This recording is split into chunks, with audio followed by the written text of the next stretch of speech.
శ్రీ గణేశాయ నమః, శ్రీ సరస్వతి నమః, శ్రీ గురుభ్యో నమః. భక్తులారా, వ్యాసప్రోక్త భాగవత మహాపురాణం యథాతథంగా చెప్పుకున్నాం. ఇందులో భాగంగా నిన్నటి వరకు మనం 9 స్కందాలు పూర్తి చేసి 10వ స్కందాన్ని 20 భాగాలుగా చెప్పుకున్నాం. ఈ రోజున 21వ భాగం చెప్పుకునే ముందు వ్యాస భగవానుని ప్రార్థన చేసుకుందాం.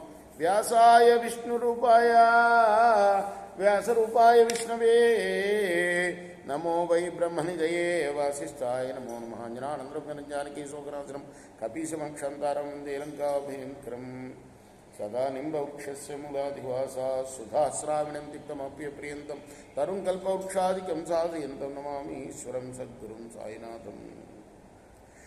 అథ సర్వగుణోపేతః కాలః పరమశోభనః యర్ష్యేవాజన జన్మరక్షం శాంతర్క్షగ్రహతారకం దిశః ప్రసేదుర్గమనం నిర్మలోడుగణోదయం మహీమంగళ భూయిష్ట పరగ్రామ వ్రజాకర.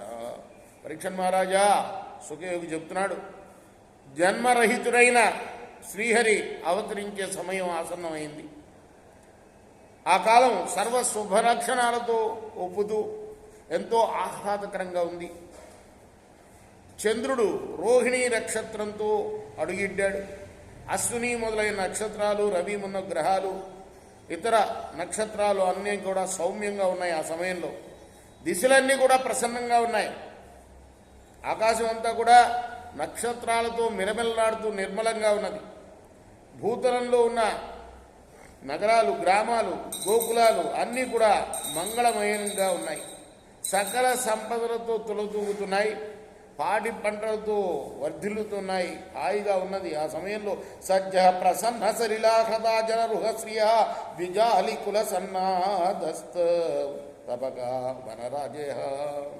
సమస్త నదుల యొక్క జలాలన్నీ కూడా నిర్మలంగా ఉన్నాయి. సరస్సులన్నీ కూడా కమలాలతోటి, కలువలతోటి కళకళలాడుతున్నాయి. ఇక వనాలన్నీ కూడా, వనాల్లో ఉన్న చెట్లని కూడా పండ్ల గుత్తులతో కనువిందు చేస్తున్నాయి. ఈ విధంగా వాతావరణం ఉంది. వాయువు చల్లగా వీస్తున్నాయి.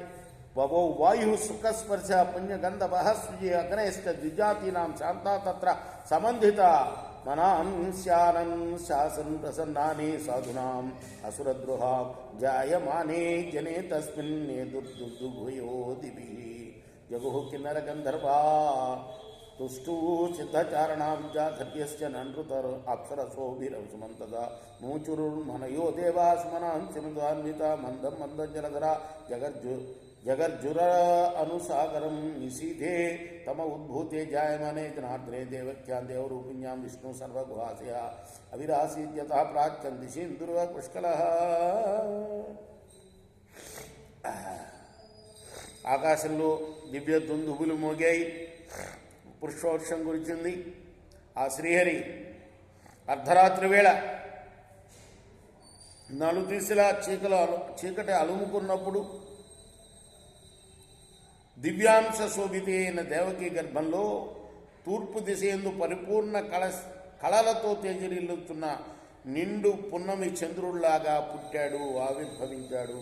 రేపు మనం మరొక భాగం చెప్పుకోండి. కృష్ణ శ్రీ సజ్జానంద సద్గురు సాయినాథ్ మహారాజ్ కీ జై.